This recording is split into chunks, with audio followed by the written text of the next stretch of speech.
Hello, I'm Full Paragon, and this is the beginner's guide to weapons and gear for Konosuba Fantastic Days. Weapons and gear are one of the biggest progression gates for accounts in Konosuba Fantastic Days.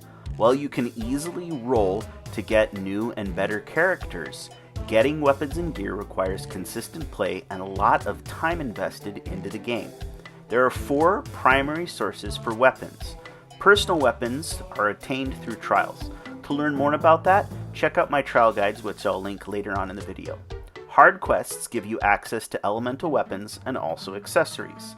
Arena gives you the assassin line of weapons, also called arena weapons. Goddess coins are used to get goddess weapons, and collabs have special weapons that cannot be obtained otherwise and are generally rather poor, so we won't worry about them. The first weapons that most people get access to are the elemental weapons that are obtained through the main story quests.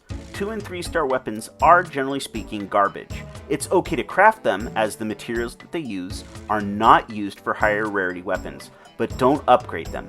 Upgrade stones are better spent on other gear and can be very scarce. These are your starter weapons, and new accounts can generally make good use of them until you can craft better weapons and gear. Unlike the lower rarity weapons, 4-star elemental weapons can be worth crafting, but only the staff and rod weapons for healers and mages. This is because they boost elemental damage, and a healer or mage's element can match the staff or rod, where all their damage will be boosted. In the case of healers, generally speaking, the elemental scepters are their best weapons, as healers have poor trials and their weapons don't add much damage. The exception is Aqua, who would prefer a physical weapon, which she gets from her trials. Upgrading these weapons can be worth it, but they're not a high priority. Do not craft or upgrade the 4-star elemental sword, spear, or dagger weapons. They are not good, as physical characters need a boost of physical damage, and these do not provide one. Avoid them. To craft any weapon is quite expensive. Materials are dropped from hard quests, and they take a lot to make a single weapon. You need 80 aura branches, 150 of the secondary material, and 20 prints when crafting elemental weapons. This is a big hurdle early on, but over time you'll get an abundance of these materials. Ore is used for physical weapons, which would be the daggers, swords, and spears, and branches are used for scepters and staffs. To craft the weapons, you can easily farm these materials by choosing the skip all function in the blacksmith, and it will then skip all the quests that you have unlocked that drop these. These are only dropped from hard mode quests. You use fangs for swords, wings for scepters, bones for staffs, claws for daggers, and you could use horns to make spears, but you'll never use these. The only spears really worth crafting at this point are personal weapons, which don't use them. You also get a small trickle of these from jobs, and you can get these through event exchanges, although it's usually worth it to save your event exchange tokens for other things and just rely on hard quests. Arena weapons are bought with arena coins, and unlike the elemental weapons, you only need 1 print to craft them, although you do use the same materials otherwise. You can get coins from Arena and EX Arena. Early on, these are extremely valuable and scarce, but later on they'll become very abundant and they won't be as important. Generally speaking, your first purchase should be an arena staff or dagger. The rod and spear are quite bad. It's okay to get 1 or 2 3-star prints for 500 coins, but you will want to save up for the 5,000 coin 4-star prints, as they're much more powerful.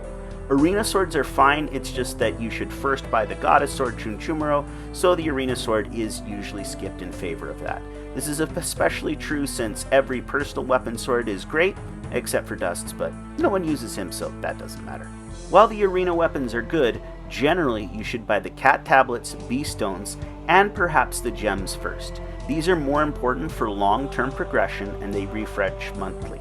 This is because, generally speaking, personal weapons and goddess weapons are better than arena weapons, and thus it's wiser to use the materials for those instead of on the arena weapons. Generally speaking, the arena staff is the first arena weapon to buy, though if you use Melissa a lot, you can get her an arena dagger, as her personal weapon is quite poor. The goddess weapons are weapons crafted from prints purchased with goddess coins. You still have to make them, and they use the same materials as elemental and arena weapons. You can only make 1 copy of a goddess weapon, at least for now. Getting a single goddess weapon can take months, and upgrading it fully takes even longer. Make sure to fully upgrade one before getting another. The 2 goddess coins are the blue Axis coins and the gray Eris coins. Axis coins are rarer and Eris coins are more common, but you'll use them at roughly the same rate. Upgrading a goddess weapon requires a superior upgrade stone, also called a god slab. A total of 6 to fully max out one weapon is required. They're also bought with goddess coins. And again, make sure that you're fully upgrading one weapon before going on to buy the next one, as otherwise it's kind of a waste, as the goddess weapon will be outshone by other options. The best goddess weapon hands down is Chunchumuro, no questions asked.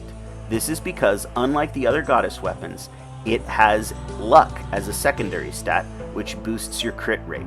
It is the best sword pretty much always. You will use other swords, mostly personal weapons, but only because you can only get one Chunchumuro.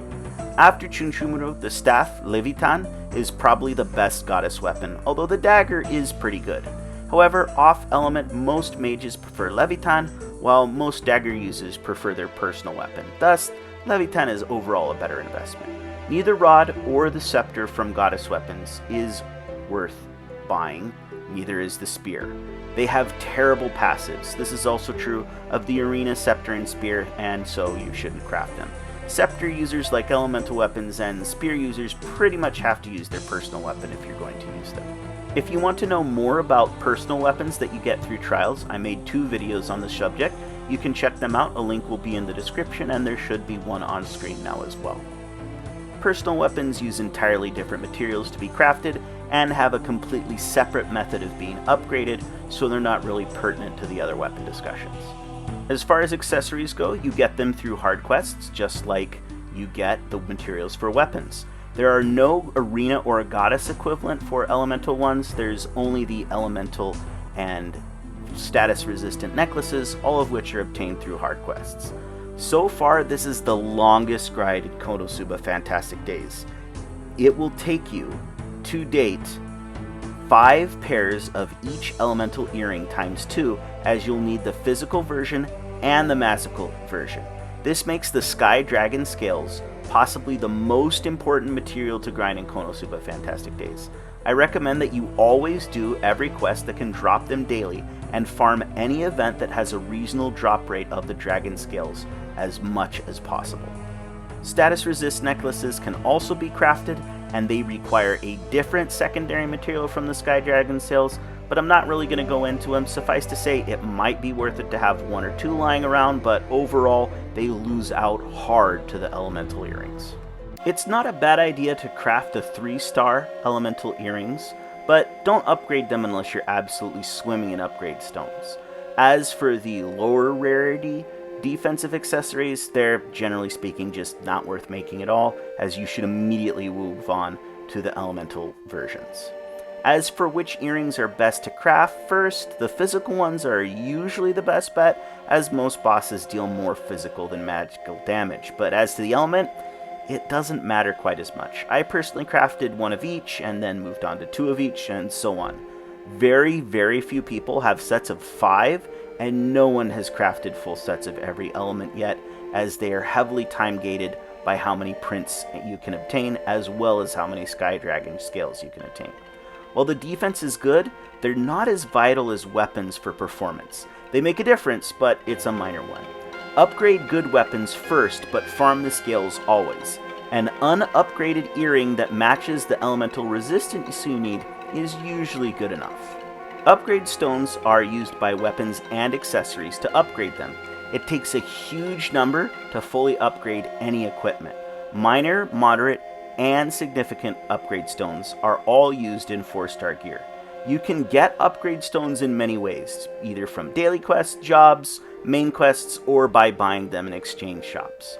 Which free quest to do kind of depends on what you need at that point.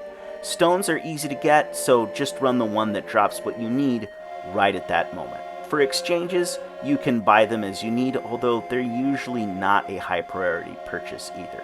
The superior stones are only used on goddess weapons, and they are pretty much only obtained through the goddess coin shop. Theoretically, you can get them as a drop, but is exceedingly rare.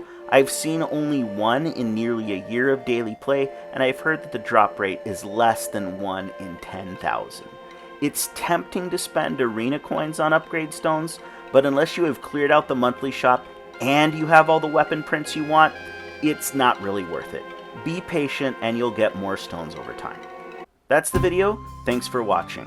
Fun fact, Chunchumuru is basically Japanese automatopoeia for tweet tweet sword. If you want to make it sound cool, it would be the bird song blade. Kazuma probably went with the former interpretation.